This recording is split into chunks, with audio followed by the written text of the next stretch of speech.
So, if you recall, Tiberius, you had left post-assault, and you'd gone to get the lower. Mm-hmm.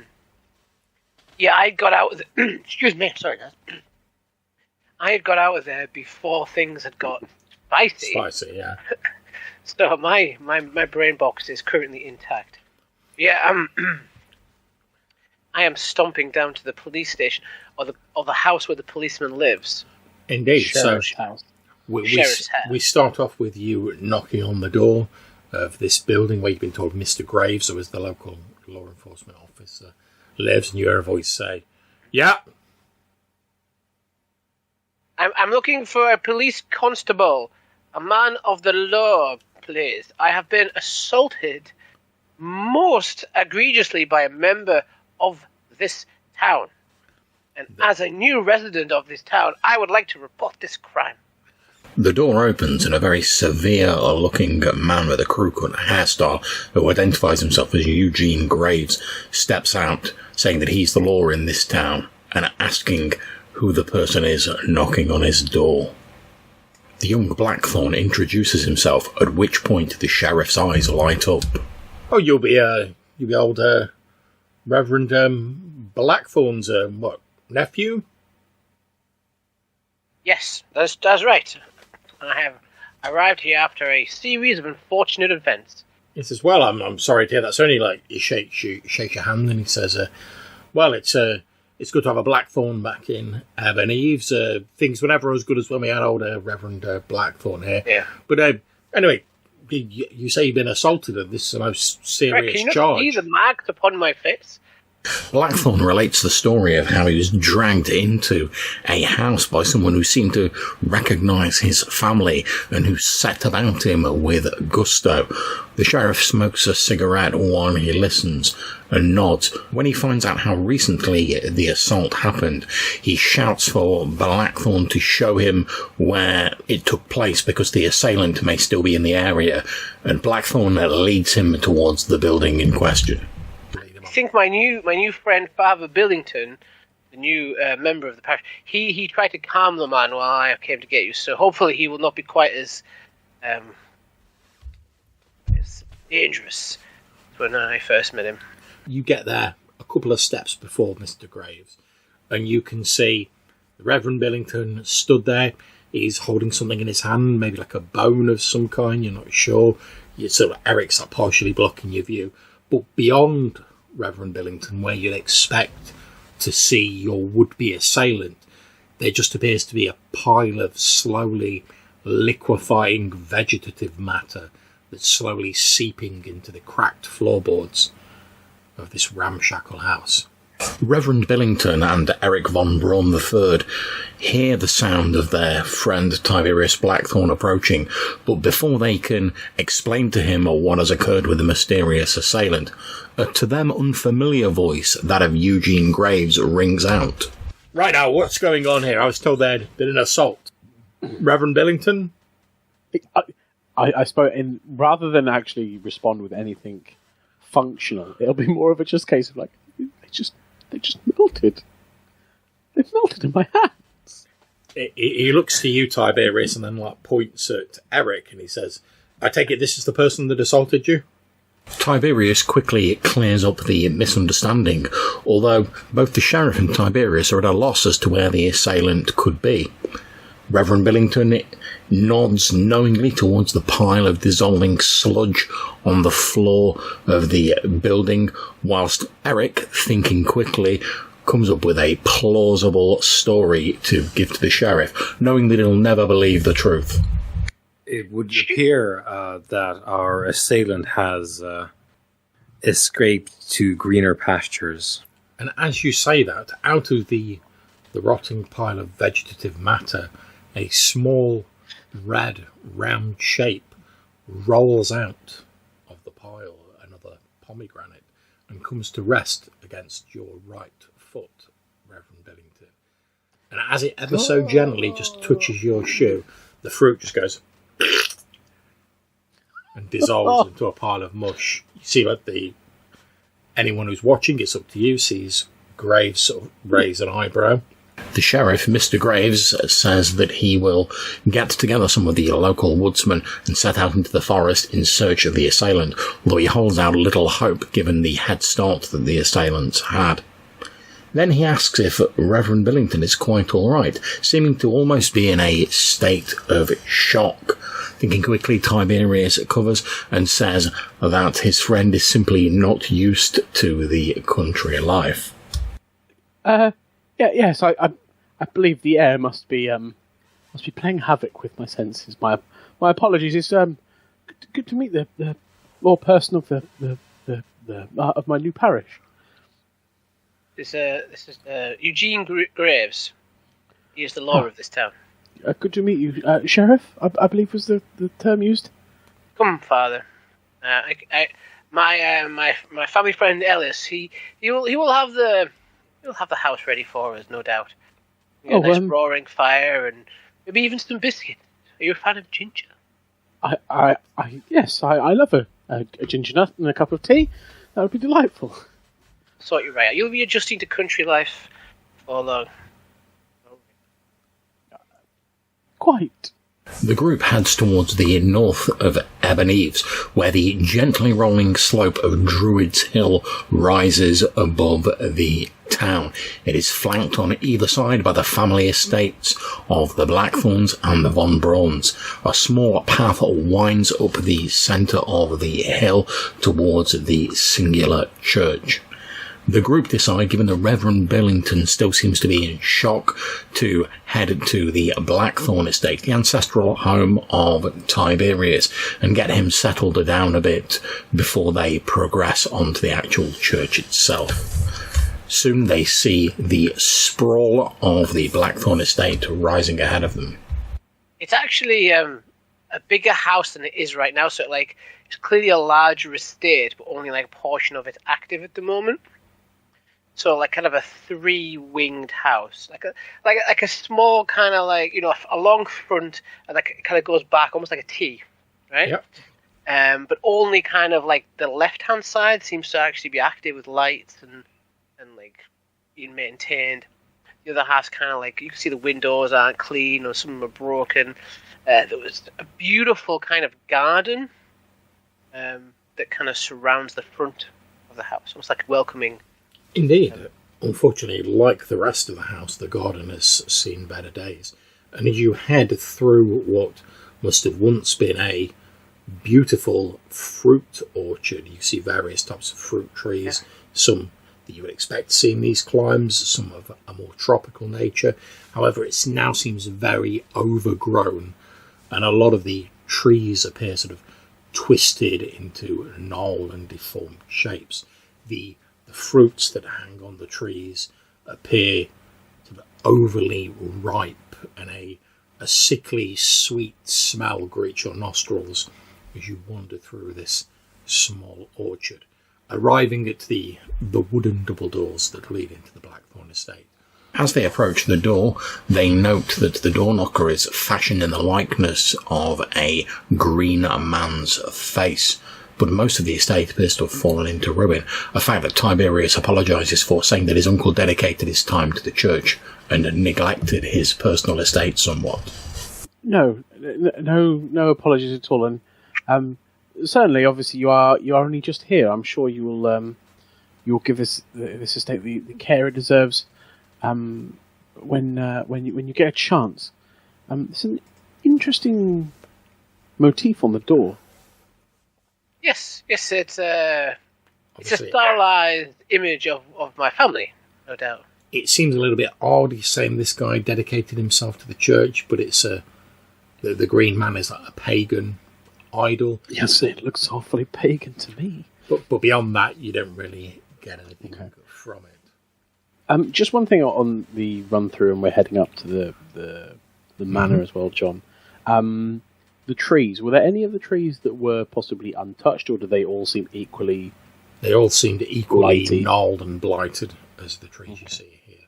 If anything, the ones here seem a little bit less blighted, but it still looks... There's an unhealthy air about the place, which is amplified by the numerous fruits that, unpicked, have fallen onto the floor and they're now rotting And there's this horrible smell of sort of over-ripened and rotting fruit in the air as you approach Blackthorn Manor. Reverend Billington asks Eric if he believes that his servant is still running around the woods somewhere, and Eric responds thoughtfully, saying that perhaps they've partaken of some of these strange rotting fruits that are lying about and have momentarily taken leave of their senses because of it. Maybe they are distraught and have taken leave of their senses and are currently traipsing through the woods. So you think this is possibly because of the fruit? Maybe we're poisoned. That would explain things. We have been hallucinating. At this point, the door of the manor house creaks open, and a pale individual wearing a slightly crumpled suit sticks his head out of the door and asks whether he can help the gentleman. This must be Ellis, I presume. Yes, sir. Peter Ellis, sir. It's my name. Who do I have the pleasure of addressing? I am Tiberius Blackthorn. Oh, Mr. Blackthorn, I was told that you were coming, but not the exact time. I was expecting you a little earlier, but obviously we've heard about the blockage on the road. I've done no trouble. I've done my best to get the west wing of the house ready for you, sir. But I'll not lie, it's been a little difficult. There's only myself, unfortunately, remaining on the staff now. But I've done my best, sir. Not a problem, Ellis, not a problem. Now that I'm here, things are going to change. Ellis seems much relieved by this, saying it's high time that Blackthorn was back in Ebon Eaves, and he couldn't be more pleased. He also seems almost ecstatic to see the new reverend of the parish, saying he'd love to see the old church back up and running again. And he shakes hands with Reverend Billington vigorously. However, this does a little to settle the nerves of the uneasy reverend. I do very much kind of like give it a little squeeze just to see whether it feels normal. There is a certain amount of soft sponginess to his hand when you squeeze it, I'm not going to lie. I mean, he doesn't like burst into a pile of mulch or anything, but his hand does feel a little bit soft and sort of yielding, shall we say. Yeah. Okay. Well, I will leave it at a firm handshake for now then. He ushers you all in, Peter Ellis, and he says, if you're basically taken in through a hall into what appears to be a small dining room. There's various candles about. There's a round wooden table in the centre of the room. Again, as you walk in, you can notice this or not as you see fit. It's sort of like an old Victorian table, like the big wooden sort of carved legs that head up onto the table. And you can see on the carvings there are like bunches of grapes, and again, more of these sort of leaf-faced figures carved into the table. But please, sit yourselves down. Please, says Mr. Ellis. I'll like I said, I expected you a bit earlier, sir, but I'll go and... We have a modest larder. I'll go and prepare an evening's repast for you and your friends. It won't take me a few moments, sir. Thank you. Bring out the best biscuits. Whilst Ellis is clattering about in the larder preparing a repast for the guests, they have a little bit of time to talk alone. And we're a bit north for biscuits, Blackthorn. That's true. Something stronger, maybe. I know my uncle. He kept a stash of some interesting discoveries. I'm going to go raid the drink cupboard. It seems to all be sort of like home-brewed stuff rather than, there's green gauge wine, there's like slow gin, there's various other sort of stuff, but there's no I bought like a Tennessee whiskey or anything like that. It's all seems to be very like home-brewed stuff.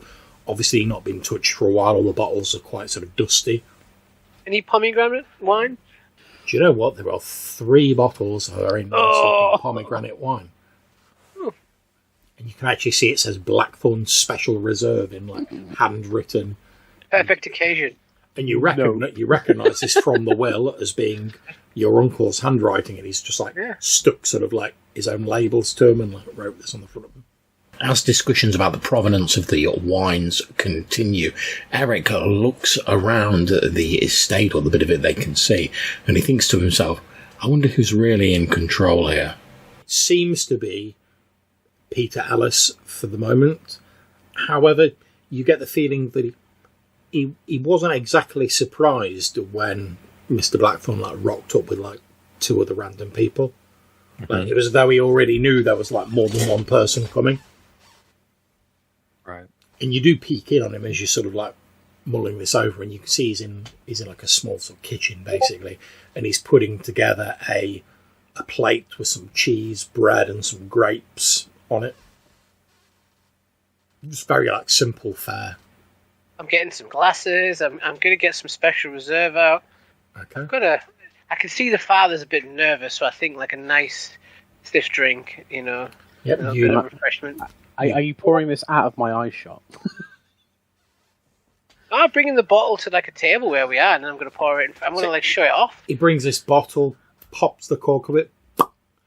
This unmistakable sweet aroma of pomegranate, so almost like molasses, like sort of wafts into the air, and he pours this quite sort of thick, glutinous, dark red liquid into the 3 glasses that he's bought.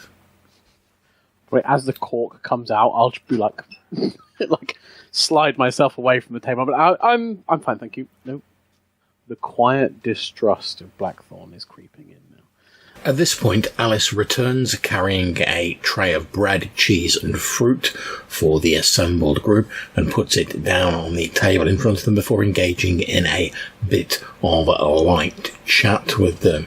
After a while, he peers almost apologetically at young Tiberius and says, I'm sorry to say this, I'm sure many people have mentioned this since you got to town, but you really do look strikingly like your late uncle, God rest his soul.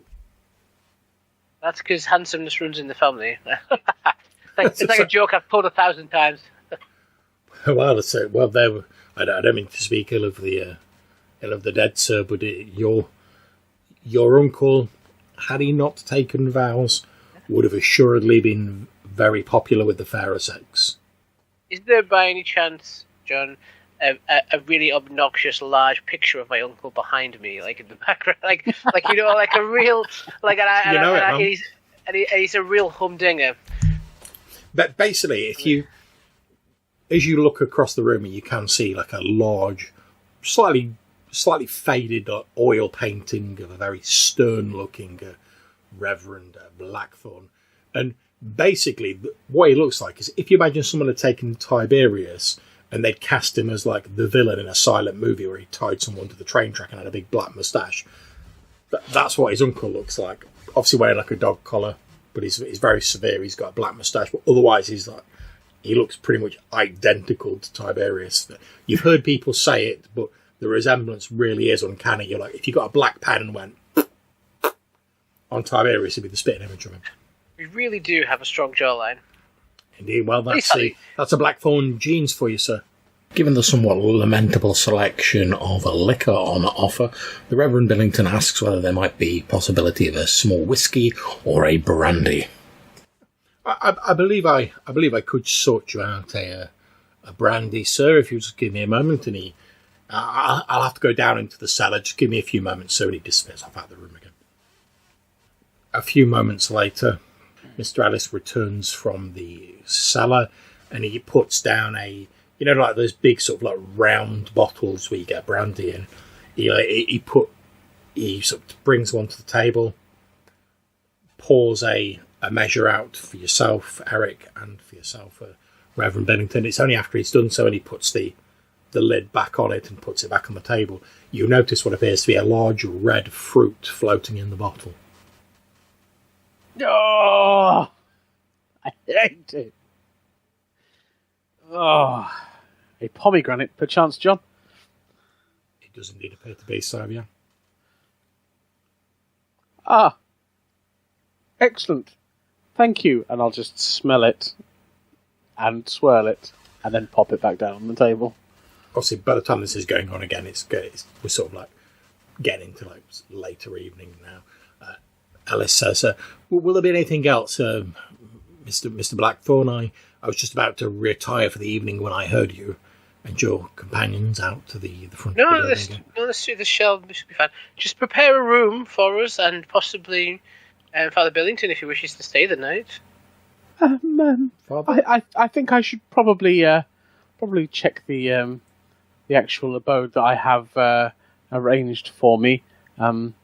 wouldn't be very on me spending my first night here, not at my new home. Both Eric and Tiberius decide to accompany the Reverend Billington to the small church atop Druids Hill, and they bid a farewell to Mr. Ellis, Tiberius snatching up a poker from the fire at the last moment to protect himself from any ruffians as they step out of the door and onto the path.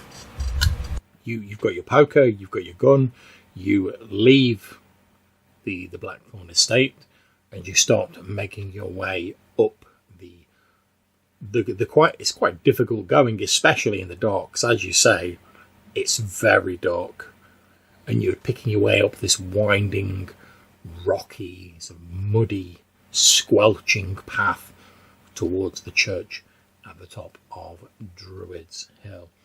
As you eventually start getting to the top of the hill, and like I say, it must be midnight by now.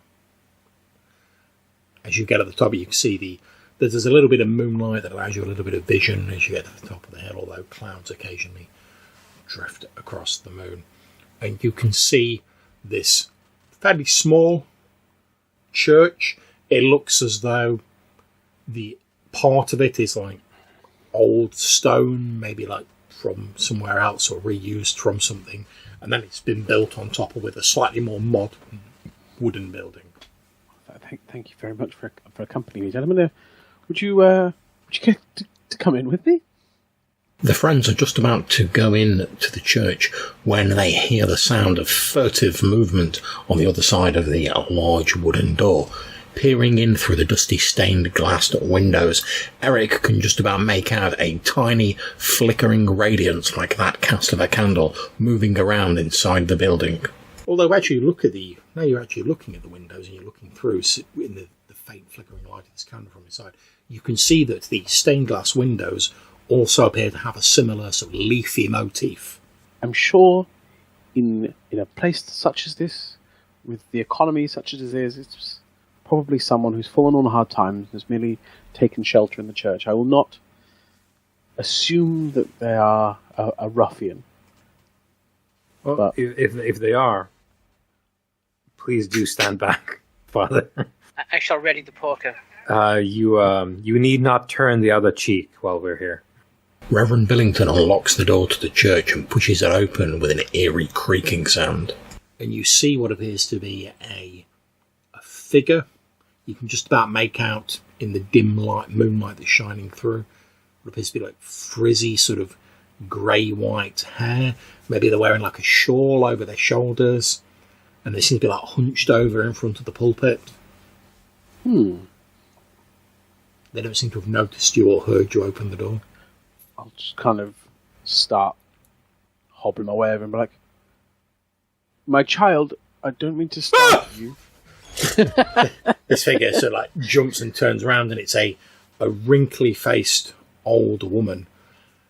She appears to be like holding like a wicker basket, sort of like over her arm. She turns around and says, "Oh, I haven't got any money." Oh no, my child, I'm merely the new priest. I'm sorry. It's so late. I've bless been you, Father. detained. Bless you, Father. I am sorry. You didn't half give me a turn. Oh, she says, "Well, I'm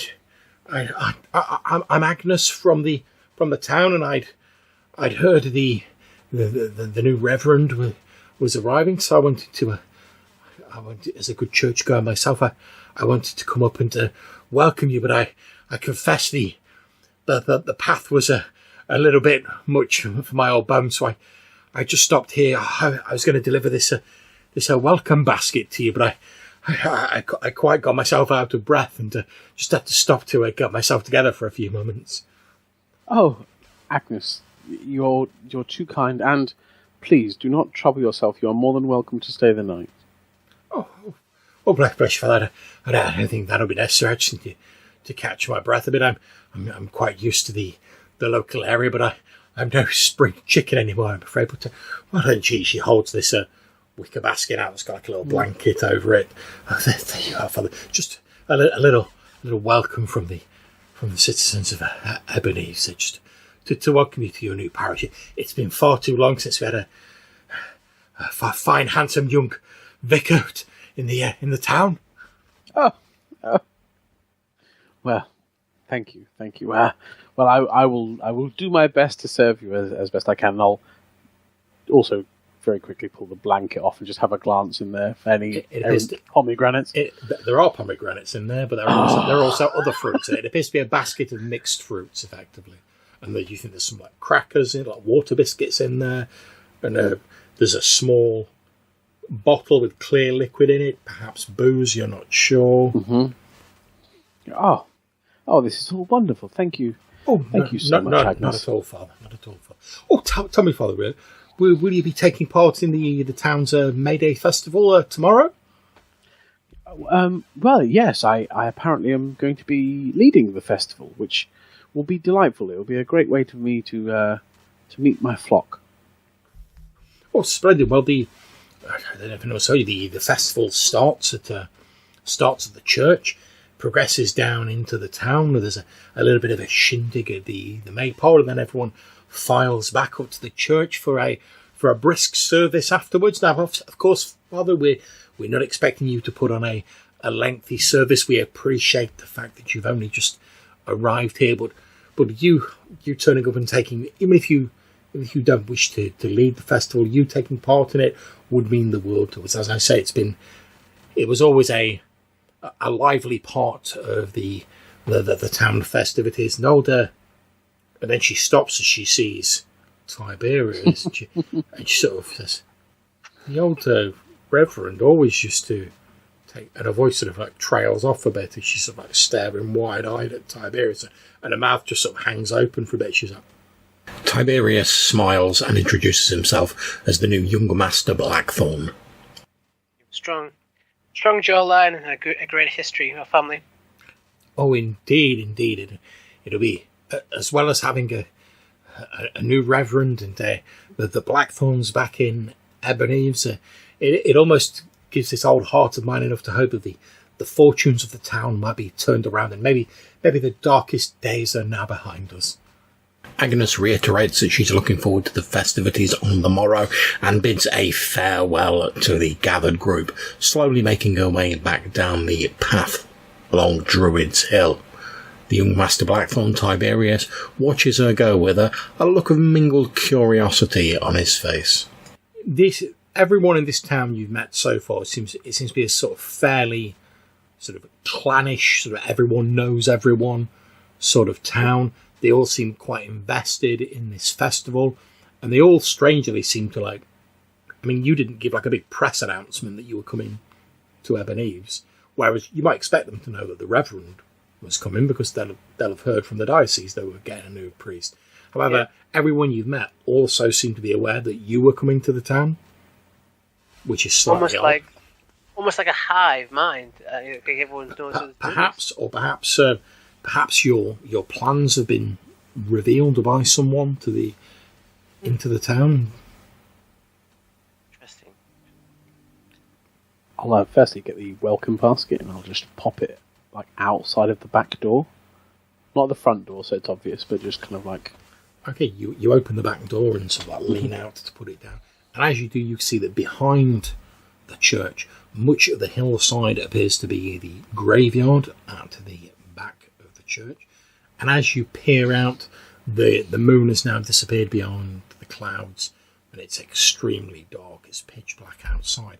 However, you spot a faint light moving between the graves at the far end of the graveyard, and it's quite distant, but as you peer at it, it almost looks to be a figure, you think, but there's like a soft white light emanating from it. I'm currently disturbed. The father goes to like put this basket outside the back door. He very quickly slams the back door, and when he turns around again, he looks a little bit startled. His face is like quite pale. Maybe a few beads of sweat have broken out on his forehead. There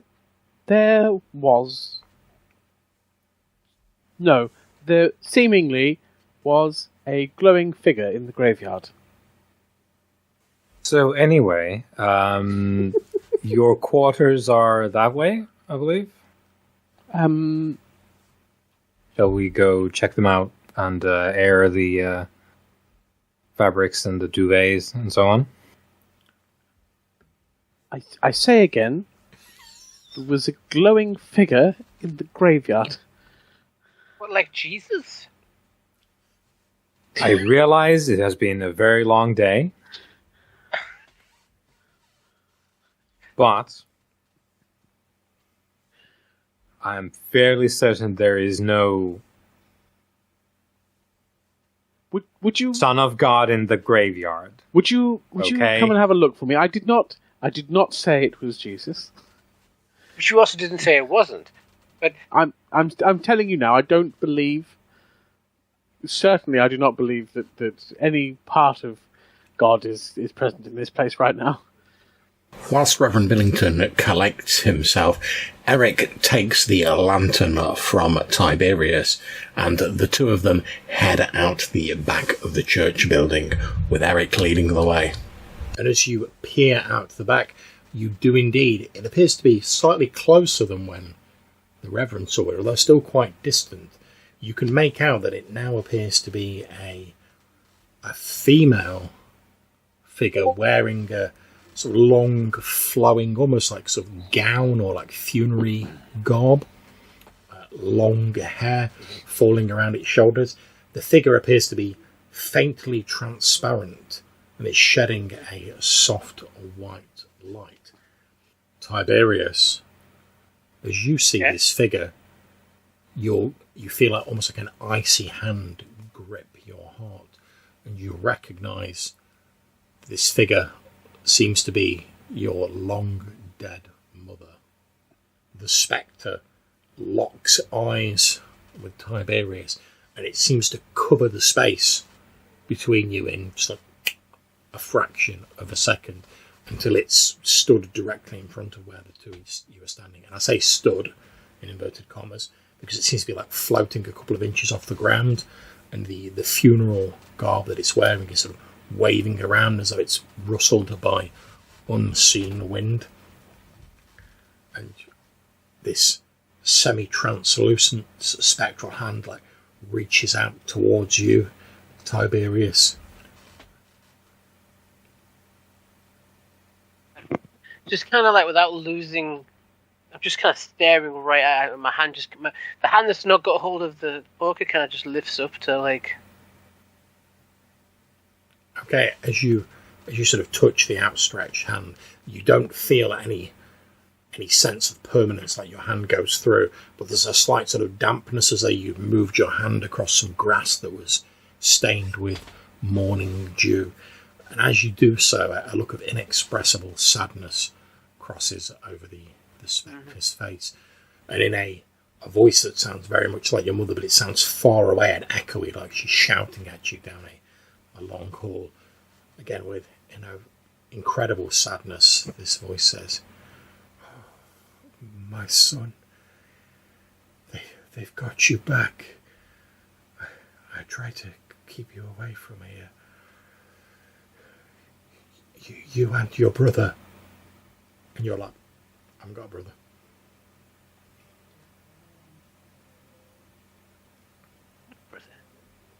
He says, I could only take one of you. I had to leave him behind. I thought maybe if I cut you away from this terrible place.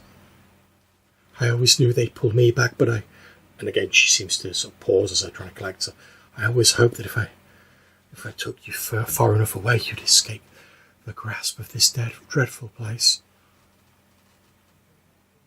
This is my home.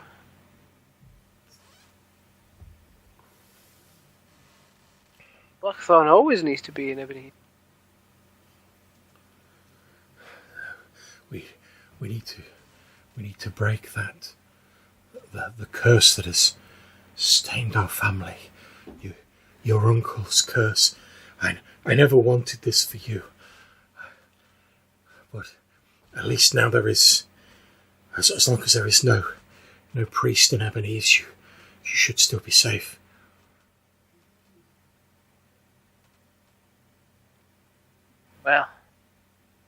Well, there is a priest here. He's a lovely chap. At which point she... So, Father, I'll yell to the church.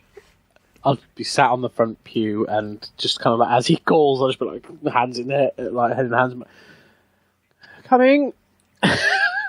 I'll wander outside.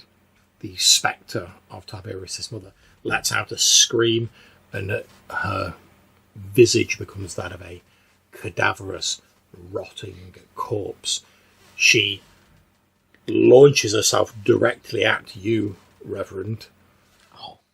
Spectral hands close around your throat, and even though you can't feel like the physicality of the hands, you feel this pressure pushing your throat in, and in an almost demonic voice, like a deep growling voice, quite unlike your mother's, Tiberius, this spectre is like, "No, they can't have him," and you feel like you're starting to have trouble. You're starting to have trouble breathing. I'm not going to lie.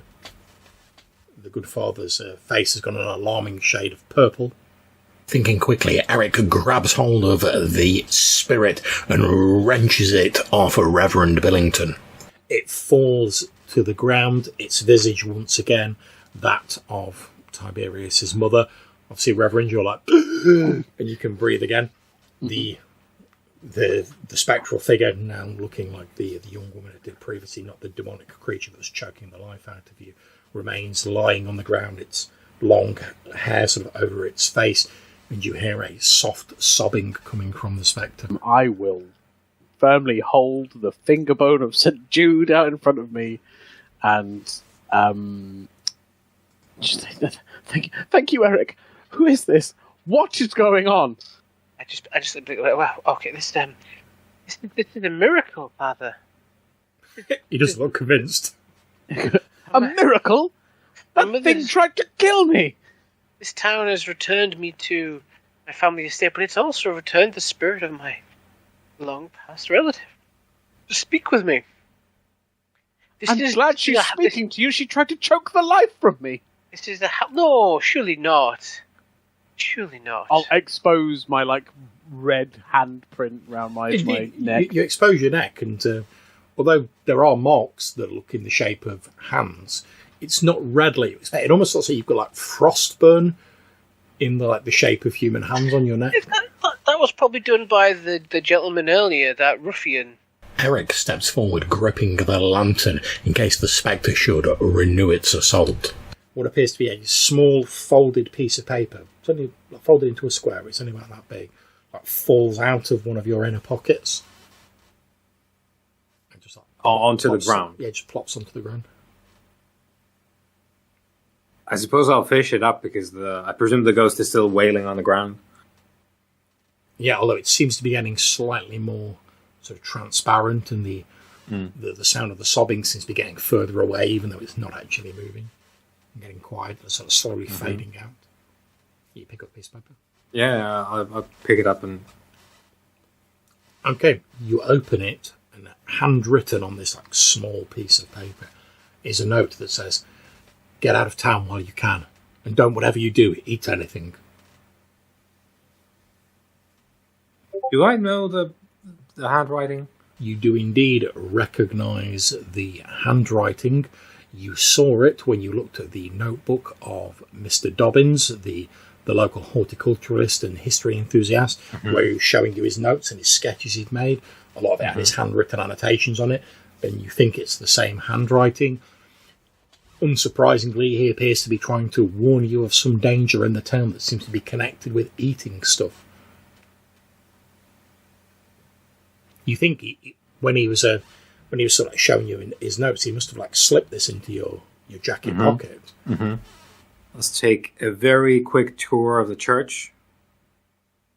Father, we'll need your churchly eye to see if there's anything there that might be of interest to take with us as we depart the premises with much gusto. And I'll start sort of herding everyone back up to the church. if you're willing to go. I'll come without complaint, but I kind of keep looking back at my fading mother. It's like, yep, let's go.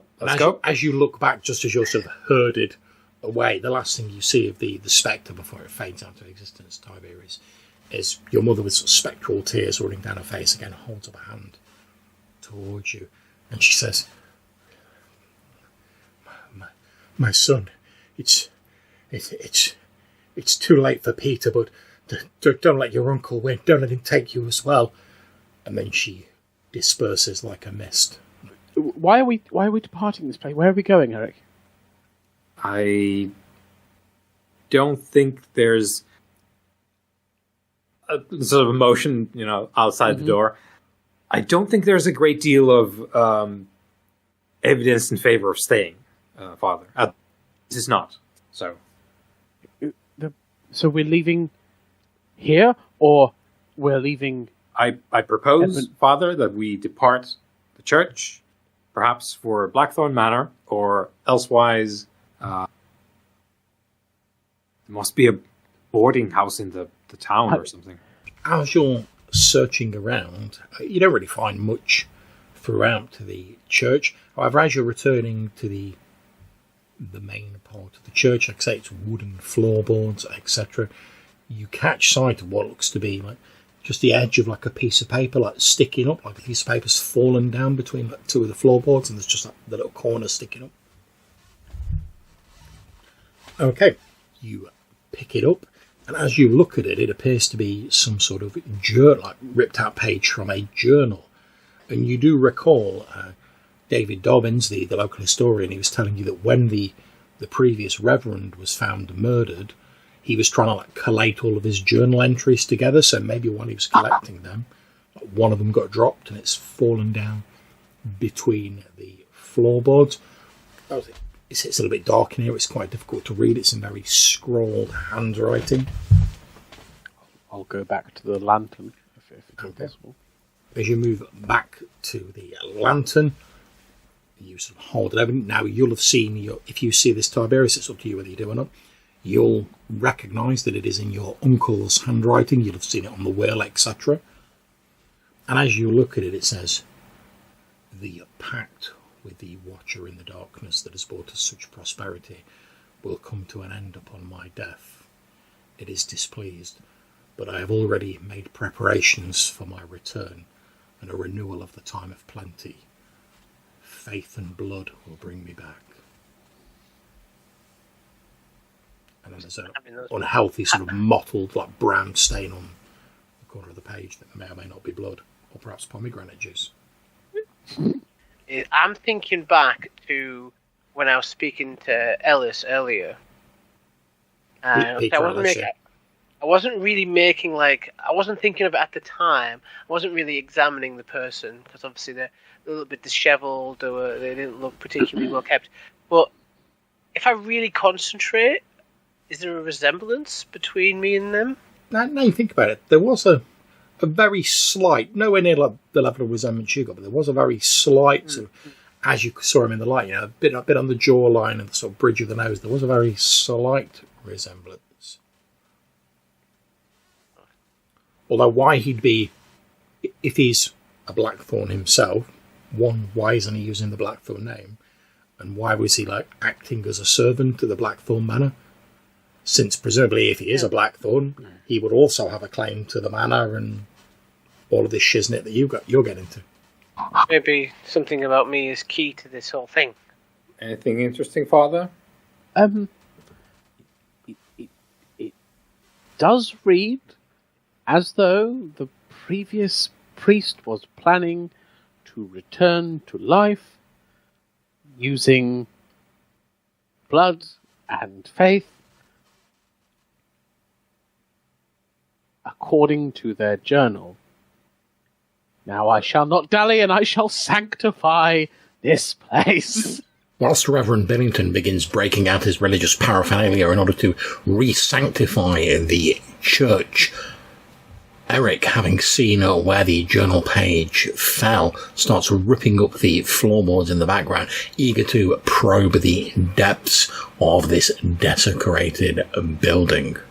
you all notice what appears to be almost like a slight like, vibration running through like the very foundations of the building. It doesn't start falling apart or collapsing or anything like that. And as you look down, you notice where like some of the older like stones that are the foundation and some of the lower walls of the building, that on those stones, very briefly, there must have once been carvings of like oak leaves and things like that on the stones that have been defaced by time. However, they appear to glow slightly as you're doing your sanctifying, and then they fade away, and the unhealthy air that is in this building appears to have been removed. And you feel a sort of sense of peace settles over the interior of the church. And I cleanse this place! I believe whatever might be affecting this building may now be gone, and I believe if we can possibly make it through the night, if we could bring everyone to the church at the May Day festival, maybe the sanctity of this place will help them heal? And as he says that, you've finished like ripping some of the floorboards up, Eric, and you see that the floorboards actually appears to be like almost like a crawl space underneath the floorboards, and daubed on the bare ancient stone that forms the floor underneath it is what appears to be a large pentagram with a sort of leering face crudely painted in the centre of it, very reminiscent of the Green Man you saw on the carvings earlier. And there again are unhealthy brown speckles dotted around the... As you look around and you're working out like, which bits of stone are like the oldest, you would see that there appears to have once been a series of stone menhirs that were sort of set in a circle on this hill around this stone sort of surface that's got the pentagram carved into it. It was obviously once used for some sort of pagan sacrifice or something similar, and it appears, given that the stains, that it's dried blood, but it's not like thousands of year old like dried blood. Obviously, despite the building of the church, some sort of blasphemous practices have continued here, and given the sort of size of it and how it's been covered up, you think it's extremely unlikely that it was done without people in the town knowing. Worried by what he's found, Eric returns to the side of Reverend Billington. I think you've done a terrific job here today. I'll just look so deflated. Just 'cause and the fear that I have is that one of the fears that I have is that there is a high chance that all this, a sort of sweeping motion, all this is a public secret in the town. This, I'll point to where I originally ripped open the floorboards. This, I think, might not be your fruit juice. I think it might be a rather more sanguine product. I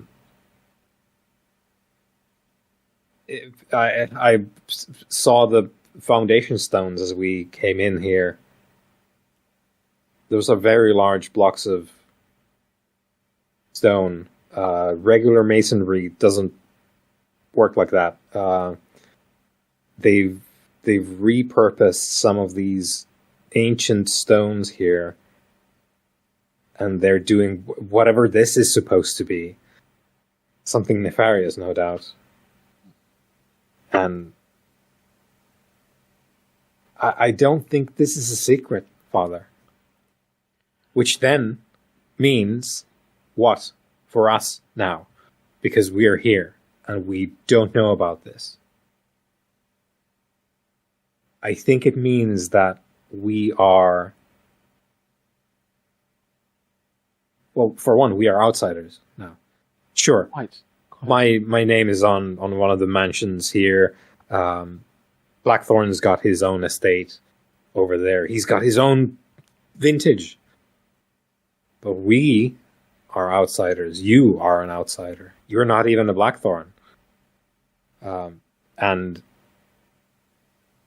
do you think people around the town who keep this sort of open secret? I point again at the blood groove pentagram.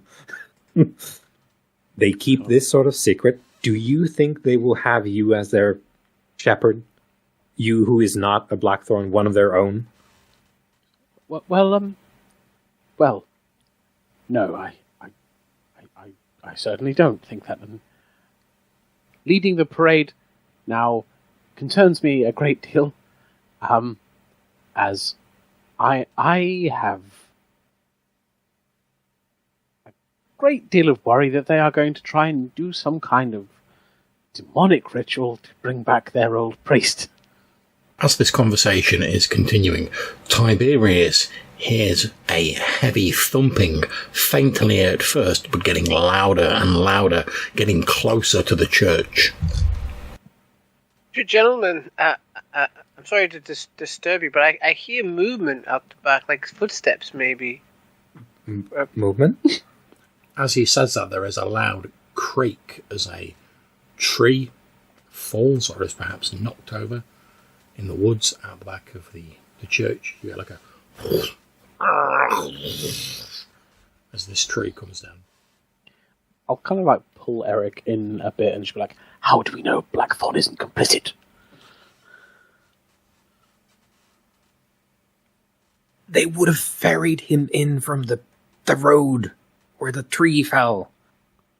They didn't. Those 4 road workers, lumberjacks, whoever they were, they didn't know he was coming. Why was he so insistent that we drank his pomegranate wine? There's something wrong. That's what good people of good breeding do. They serve you their best. Other fact, you're like, why is he making us drink this damned wine? And Eric's like, he's posh, they just like wine. It's because he's posh. He was following etiquette, he did it right. God damn it. I understand these things might appear strange to a man of the cloth, but it's par for the course. You hear another tree. What is that noise? I'll bring up my my pistol and I'll head towards. Was it from the back of the church? From the back of the Yes. So I'll head towards the back door, like sneak to the back door. I will also take my little brown suitcase down and I'll open it up and I will also pull my sidearm as well. Okay, you both strapped. I am the good shepherd. Go with God all the way. And carry a big gun. As you look out the back door, from the woods, you see like a number of trees have fallen, and what looks to be a large, black, viscous mass, sort of probably the size of a large truck in modern times, is flowing slowly over the ground towards the church. As it gets level with the tree, you see some sort of extrusion of this mass sort of lashes out, hits one of the trees, and just simply without effort, the tree just goes and falls down. You see like a trail of toppled trees behind this shifting, squirming black mass. As you gaze upon this horrendous gelatinous mass that is slowly flowing across the ground, you seem to see impressions of screaming, agonized faces briefly forming or emerging from the liquid surface of this thing before collapsing back into formlessness. Do you happen to have any more of those incense sticks? I've just used the last. Blackthorn? I'll slam the back door closed. We're leaving. Okay. There is a loud crash as what appears to be a black, oily tentacle smashes through the back of the church, wraps around the reverend, and yoinks him out the back of the church, leaving a huge gaping hole.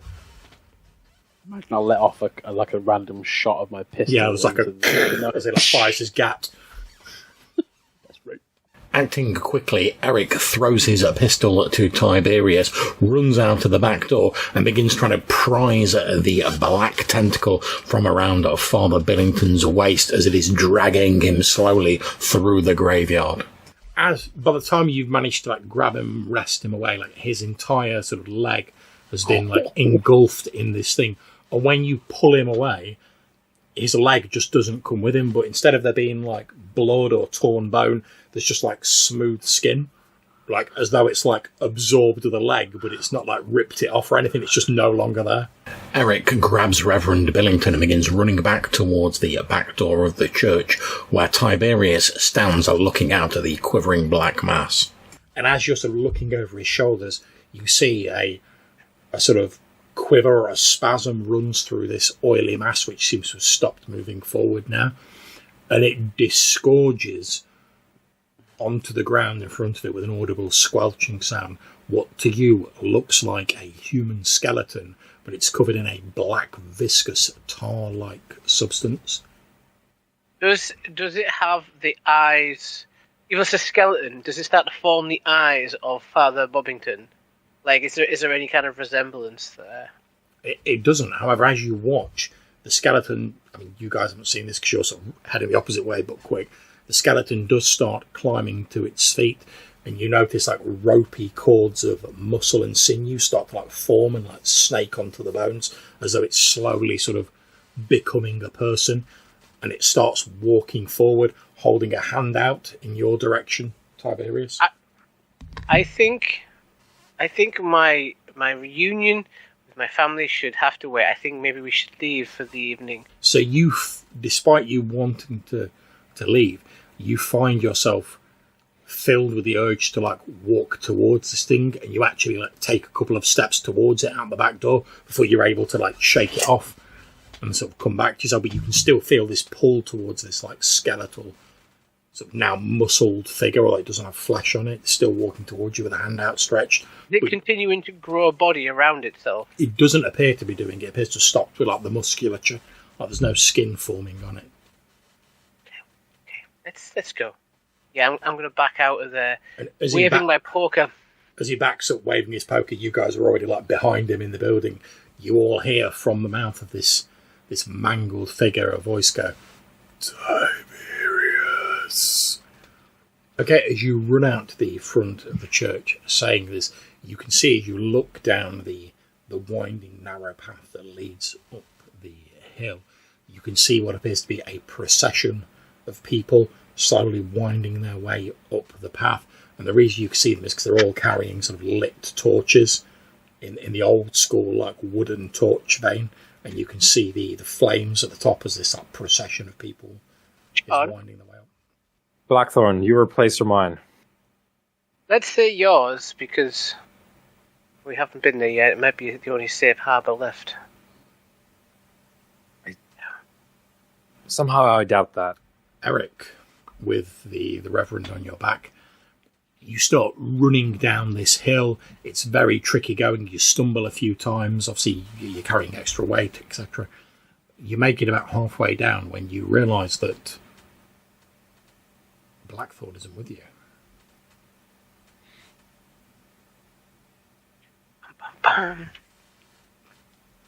I guess I'll stop and I'll look backwards. Blackthorn! Blackthorn! You look back up the hill and you see young Master Tiberius sort of standing, looking at the church. He has a glazed expression on his face, and he's slowly walking back into the church. Through the door, you can just about see this skeletal figure. It appears to be holding what looks to be a bloody leg in its hand, and it appears to be sort of daubing blood onto the pentagram with one hand, and the other sort of gesturing at young Master Blackwood, who appears to be sort of in a trance, and he's like, Father, you look like you have something to say. We can't let this happen, Eric. He's returning himself to life. This curse upon this village will return. What do you propose? The engines are gone. Blackthorn seems to be on the way. It's Blackthorn. He's the key. I don't want to say it, but if we kill him, we stop them bringing him back. Can you do what you do with your liturgies? Can you do that to him? I can try. That's good enough. I'll put you down. So just stay there. You would need to be a bit closer. Or alternatively, try and make your way forward. I'll make my own way. You try and stop him from being dragged into this pentagram. I'll meet you by the foot of the hill. I'll try and get him back. If I fail, just God bless. You too, Eric. You too. So you make it to the church just as young Tiberius gets into the pentagram. And as he does, again, this sort of vibration runs through the church, and like the newer wooden bits of the church begin falling away, revealing the old standing stone. And as that happens, the blood and viscera from this skeleton, it seems to start like that the flesh and the muscle and the from Tiberius start to like flow onto this skeleton until after a few moments all that remains of Tiberius is a skeleton standing there which falls to the ground, and you find yourself facing a naked but covered in blood man who looks exactly like Tiberius, save for the fact he has a black moustache and a cruel glint in his eye. You've noticed that, like, although he's sort of covered in blood and he looks like 99% a person, there's still like some odd bits where like the flesh is still sort of mending together. So whatever he's done isn't complete. You notice that now he's finished sort of like going, oh, I've got arms and whatever. He appears to be like moving towards the bones of Tiberius that are left on the ground. So perhaps he needs those bones to complete the ritual that he's doing. And he seems to have like a bit of a look of sort of urgency on his face. So he seems to like, whatever he's going to do, he seems to need to do it soon. John, while I'm laying on the floor, not far away, am I within pistol range? You are indeed. Well, I'm going to take control of this situation, and I'm also going to use my point of law I accrued, and that means I can roll my luck on top. Instead of? Great. Yeah, so are you going to resort to violence, I think? I am. I am intending to inflict terrible harm upon Tiberius so too. since you've used your law move, cross off your point of law you've got, and you can roll plus luck instead of plus might. In the house of the Lord. And I have rolled a 12. Okay, so you can choose 3 options from the list. Oh, can you choose the same one twice? Yeah, why not? I don't think you can normally, but why not? I would like to inflict terrible harm twice. Okay. And I would like to be screaming my religious rhetoric while I do it. In nomine Patris Spiritus Sancti. And I will frighten or dismay my enemy. Okay, so a shot rings out and a bullet zips past you, Eric, and it hits the side of the face of this new Blackthorn, and it actually like tears like a bit of his skin and his like muscle off his face as the bullet's like. And as that happens, you notice that on the corresponding area on the bones of Tiberius, like the skin and muscle like reappears. And he sort of staggers back a bit, falling away from where the bones are, giving you a bit of time. Okay, so you are laying down the literal holy fire on this nefarious individual. John, we were talking sort of like modest village church, right? Like not a very big one. The pews, then, not very large. Not very large at all. Get one of those. Take a pew. I'll try and get one of those. If that's not feasible, I'll get some of the debris that I made when I tore up the floor. I'll get like a 2x4. But a preference would be to like pick up like some of the furniture and just smash Tiberius, the new Tiberius, with said furniture. I tell you what, we'll just call this guy Blackthorn, and we'll call Tiberius. Blackthorn. Tiberius, keep it simple. Yeah, make your resort to violence roll. I too resort to violence in the house of the Lord. Come on, man. Bring the holy fire. Yeah. John, that's a 10. Okay, what do you want? Because I have a lot of might. Let's see.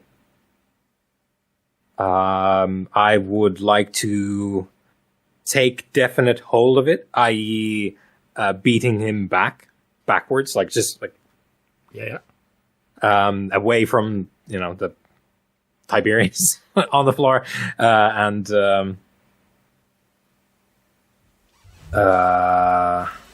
terrible harm and suffer little harm. Okay. So you indeed lay this righteous beat down on Blackthorn. He lets out a scream and a howl as you inflict this terrible damage on him. And as you do, you notice that some of the flesh that you're battering seems to like stream off him almost in like strands and sort of flows back to the bones of Tiberius. And those strands seem to like pull the skeleton of Tiberius towards him. Tiberius, you sort of like jolt awake. You are now literally a skeleton with like a bit of muscle and skin on it, and you are wrestling another skeleton with muscle and a bit of skin on it. And in front of you, Eric, there's basically like two skeletons like trying to wrestle with each other, and every time they sort of grab each other, like bits from one are going off onto the other, and then they grab them and bits fly back onto them. What do you do, Tiberius, as you see the skeletal demonic remnants of your uncle trying to pull the very life out of you to restore him, and you can tell your survival balances on a knife edge? I thought my song had played out. So this is a unique opportunity. I'm going to take the poker. Right, I'm going to take the poker that I had with me when I fell, right? And I'm going to try and spear my reanimated uncle. Unfortunately, you don't have the poker anymore. You were a skeleton a few moments ago. You're not really carrying anything. Oh. Well, that limits my options. There's some wooden debris. Yeah, I'll try and stake him if there's some wooden debris.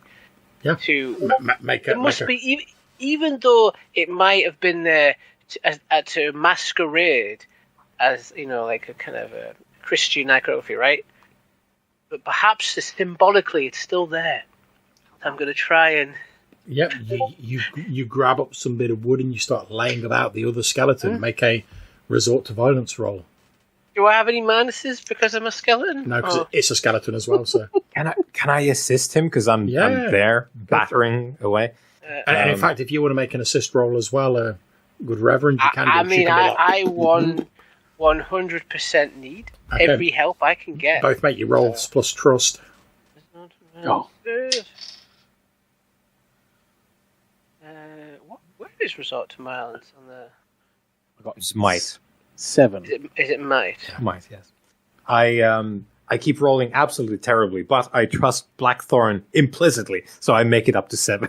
Okay, so you've got a +2 on this roll from your fellows of the covering fire from the Reverend. That's great because Eric, get it in there as well. It becomes a 5. Okay. I rolled like a D3 worth. Okay, so You batter the skeleton, and with each battering you deliver to it, more skin and muscle flows back onto you until eventually Tiberius, with your guys' help, is stood there in front of you, and Blackthorn is just now a skeletal pile of bones lying on the floor. Obviously, you're naked, you're bloody, Tiberius, but you're no longer a skeleton. I've got my skin back. Oh, that's great. Emperor's new clothes. I mean, you look a bit like someone's just given birth to you, but... Do I feel new? Like, rejuvenated? You do indeed seem to have, like, a lot of, like, energy. You feel like you could run a marathon. I'm gonna pick up the poker, and I'm gonna crush this skeleton into tiny little chips. Yeah. Because I am traumatized beyond any psychological benefit for counselling can provide. You batter it into little more than dust. There's no way I can explain this to anyone that it's not a horror show. Okay. The people outside are getting a bit close to the church now. They're still not here though. What are you guys doing? Can I look for where Tiberius was in fact melted and see if I can find his 3-pack of hopeful candles on the floor? You can indeed see the little cardboard box with the can. You could have made it to like the door now because you'd have been like moving up as you were like. Mm-hmm. And indeed, you do find the candles where they were dropped next to the door. Eric, do I try and sanctify Tiberius or Blackthorn? Blackthorn's just like powder. Tiberius has just gone like hardcore with a poker. 4 candles. Get some peace. I had to do it. Both. Start with the one that's standing. Enough for both. Start with the one that's standing. If you've got candles left. By the powers of sin. And you get as far as saying that, when as I spend the hard move, I've just got off that roll to violence roll. You feel a stabbing pain in your chest as Tiberius drives the poker through your back and into the floorboard. As you cough, a bit of your blood splattering out onto the desecrated floor of the church, Tiberius reaches down and with a cruel tone to his voice takes out your little collar off the front of your cuff and says, "Mine, I believe." I am Tiberius Prime now. He turns around as the doors of the church blow open, and you see like the assembled townsfolk all stood there with their like torches. Do I take health damage from this, by the way, John? Yeah, I would assume. Yeah. You pretty much got like 1 health left. You're like, oh, I'm just about clinging on. Oh, good. 1 health, 1 sanity. That's I'm all black, good. baby. Loads of space. So, OG Tiberius had my pistol. It's going to be on the floor now because he melted, etc. Get that. As you're doing this, Blackthorn sort of holds the poker up almost like it's a scepter of some kind, and you again hear the sort of dull thwomping sound at the back of the church. And he goes, "I re-sanctify our pact, Great One. Let the times of plenty return to Ebon Eaves." And you hear like, all the people behind us sort of like cheering as they're holding these torches up. Is he addressing them, or is he talking? He appears to be talking to whatever's out the back of the church. At the back of the church. And as you look, you realise that out through the windows, you can't see any stars or anything. It's just black. Yeah. Is he paying attention to me as I, because he's doing his speech? He doesn't appear. He almost appears to be lost in a sort of almost like religious reverie. I will take the couple of steps forward, put the gun against his forehead, and squeeze the trigger. Yeah, go for it. Make your result to violence roll. That's a 10. I get the violence is working for me. Everything else is bad. Okay, what are you picking? I would like to take control of his ability to be in control of this situation currently and do terrible harm and suffer little harm. Okay, yep, so he lashes out with a poker, it hits you for like 1 damage. You, however, like detonate half of his face at this range. He immediately staggers back and sort of like falls to the ground, which is like, you've seen a bit in like T2 when he gets like the big hole blown in his head. He's basically got like half of his like skull missing. He like falls back to the ground. As he does so, the assembled townsfolk let out this high-pitched, unearthly shriek, and they all start to like slowly like wrinkle like fruit ripening in the sun, and they start to collapse into mulch. Torches fall to the ground, quickly catching on the wood around, and soon the church is ablaze. Just over the flickering of the flames, you see stars through the windows at the back of the church, and you hear like the slumping sort of sound getting fainter as whatever it is appears to be moving away from the church. As the people all continue to collapse into this vegetative mulch. How's Blackthorn doing? He lies there for a few moments, then he lets out a scream himself, and he starts like Indiana Jones on the Last Crusade style. He starts like decaying very rapidly. And he's like, he screams as he's sort of like turning into a skeleton and like rotting in front of your eyes. He holds his hand up towards the back of the church and he's like, "No, wait, the pact, we can still..."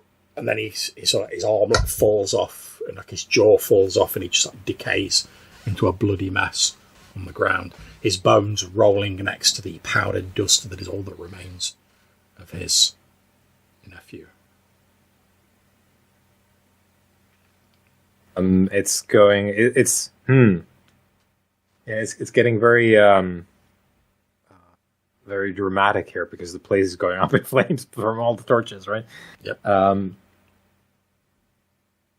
You hear the sound of crumbling masonry from outside, and as you glance out the window, you see like the houses in Ebon Eaves start to like collapse in a similar way to the people.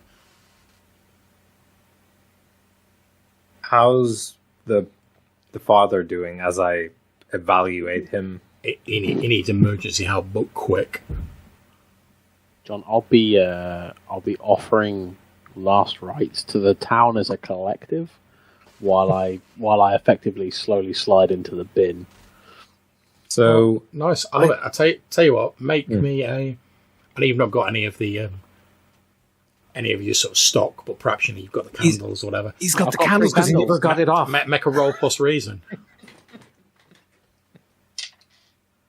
8. Okay. So as you're sort of like trying to like not cough up a lung, you sort of light these candles, like just like jamming them into the fire that's next to you, and you sort of shout out. Well, what are you shouting out? What are you?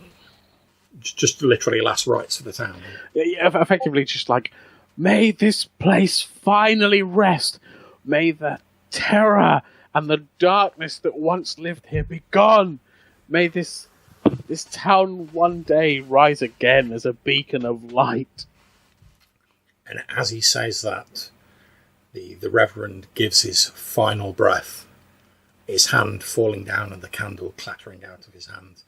But as he says, "May this town rest in peace," a strangely fresh-smelling breeze seems to spring up. It sweeps through the town, blowing away the foulness of years and dispersing this mulch. As you look, as the only survivor, Eric, you look across the fallen Reverend's body, across the now dispersed mulch, and you see the town has collapsed into little more than ash that is now being dispersed on a cleansing wind. And as a very last thing, for like maybe like occasionally we get like a bit of Eric there, and we see the wind like brush the ash, perhaps just clearing out all this badness here, and there's Eric reaching to the now dead body of the good father, and goes into like his pocket or wherever he keeps his crucifix. Just like fetches that. And my finger of St. Jude. Yeah, oh yeah, finger of St. Jude. So gets the relic, and then from Blackthorn's now desiccated corpse as well, gets the Priest collar of office, as it were, and slips it on under his own collar, and there's the crucifix goes on, and yeah, indeed. As you look out, donning the raiments of your fallen comrades, and a cleansing wind sweeps through Ebon Eaves, removing the cursed foulness that once dwelt here.